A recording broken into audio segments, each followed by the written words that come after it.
Hello ನಮಸ್ಕಾರ ಎಲ್ರಿಗೂ ನನ್ನ ಹೊಸ ವಿಡಿಯೋಗೆ ಸ್ವಾಗತ. ಇದು ಯಾವ ಪ್ಲೇಸ್ ಅಂತಂದು ಗೆಸ್ಟ್ ಮಾಡಿ ಹೇಳ್ರಿ. ಇದು ಉತ್ತರ ಕರ್ನಾಟಕ ಮಂದಿಗೆ ಎಲ್ಲರಿಗೂ ಗೊತ್ತಿರುತ್ತೆ. ಇಲ್ಲಿ ಅಜ್ಜರು ಪ್ರವಚನ ಮಸ್ತ್ ಮಾಡ್ತಾರ. ನಮ್ಮ ಮನೆಗೆ ನಮ್ಮ ತಮ್ಮ ಬಂದಿದ್ದ, ಮತ್ತು ಇವ್ರಿಗೂ ನಮ್ಮ ಮನೆಯವ್ರಿಗೂ ರಜೆ ಇತ್ತಲ್ಲ, ನಾವು ಕೊಪ್ಪಳಕ್ಕೆ ಬಂದ್ಮೇಲೆ ಒಂದು ಸರಿನೂ ಹೋಗಿರಲಿಲ್ಲ.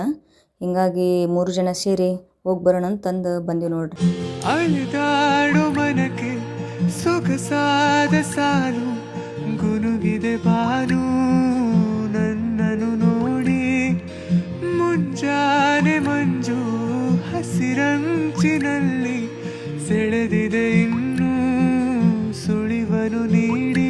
ಏನೋ ಬಯಸಿದೆ ಈ ಹೃದಯ ಹೊಸದಿಲ್ಲಿ, ಮಾತಾಡಿದೆ ಕಾರೂಡ ಹನಿಯಲ್ಲಿ, ಎಲ್ಲೋ ಹೊರಟಿದೆ ಈ ಮನಸ್ಸು ಕೈ ಜಾರಿ.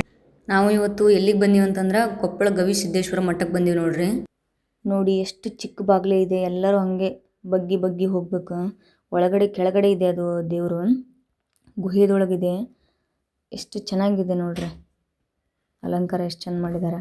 ಗುಹೆ ನೋಡಿ, ಗುಹೆದೊಳಗೆ ಆಶಿ ಮತ್ತೆ ಈ ಕಡೆ ಚಿಕ್ಕ ಬಾಗಿಲಿಂದ ಬರಬೇಕು. ದೇವ್ರನ್ನ ವಿಡಿಯೋದಲ್ಲಿ ಜಾಸ್ತಿ ತೋರ್ಸೋಕ್ಕಾಗಿಲ್ಲ. ಇಲ್ಲಿ ಡೈಲಿ ಪ್ರಸಾದ ಇರುತ್ತೆ ನೋಡ್ರಿ, ಅನ್ನ ಸಾಂಬಾರು ಸ್ವೀಟು ಮತ್ತು ಉಪ್ಪಿನಕಾಯಿ ಇರುತ್ತೆ. ಅನ್ನ ವೇಸ್ಟ್ ಮಾಡ್ತೀವಲ್ಲ, ಹಾಗಾಗಿ ಅಲ್ಲಿ ಬಾಗಿಲಲ್ಲಿ ನಿಂತ್ಕೊಂಡ್ಬಿಟ್ಟಿರ್ತಾರೆ. ಯಾರ ಪ್ಲೇಟಲ್ಲಿ ಉಳ್ಕೊಂಡಿರುತ್ತಲ್ಲ ಅದನ್ನೆಲ್ಲ ತಿನ್ಬರ್ರಿ ಅಂತ ವಾಪಸ್ ಕಳಿಸ್ತಾರೆ ನೋಡ್ರಿ. ಚೆನ್ನಾಗಿದೆ ಅದು. ಹಂಗೆ ಈ ಮಠದಲ್ಲಿ ಎಷ್ಟು ಕ್ಲೀನಾಗಿದೆ ನೋಡ್ರಿ, ಸ್ವಚ್ಛವಾಗಿಟ್ಟಾರ. ನೋಡ್ಕೊಂಡು ಮನೆಗೆ ಹೋಗ್ತಾ ಇದ್ವಿ. ಅಲ್ಲಿ ರೋಡಲ್ಲಿ ಮಾವಿನ ಹಣ್ಣು ಮೇಳ ನಡೀತಾ ಇತ್ತು, ಹಾಗಾಗಿ ನೋಡೋಣ ಅಂತಂದು ಹೋಗಿದ್ವಿ. ಎಷ್ಟು ವೆರೈಟಿ ಮಾವಿನ ಹಣ್ಣು ನೋಡ್ರಿ. ಎಲ್ಲ ಸ್ವಲ್ಪ ತೊಗೊಂಡು ನಾವು ಹಂಗೆ ಬಂದ್ವಿ. ಈ ಉಪ್ಪಿನಕಾಯಿ ಚೆನ್ನಾಗಿದ್ದು ನೋಡಿ, ಡ್ರೈ ಉಪ್ಪಿನಕಾಯಿ ಇನ್ನೂ ಚೆನ್ನಾಗಿತ್ತು. ಇವತ್ತಿನ ವಿಡಿಯೋ ಇಲ್ಲಿಗೆ ಮುಗಿಸ್ತೀನಿ. ಬಾಯ್ ಬಾಯ್. ಮತ್ತೊಂದು ವಿಡಿಯೋದಲ್ಲಿ ಸಿಗೋಣ.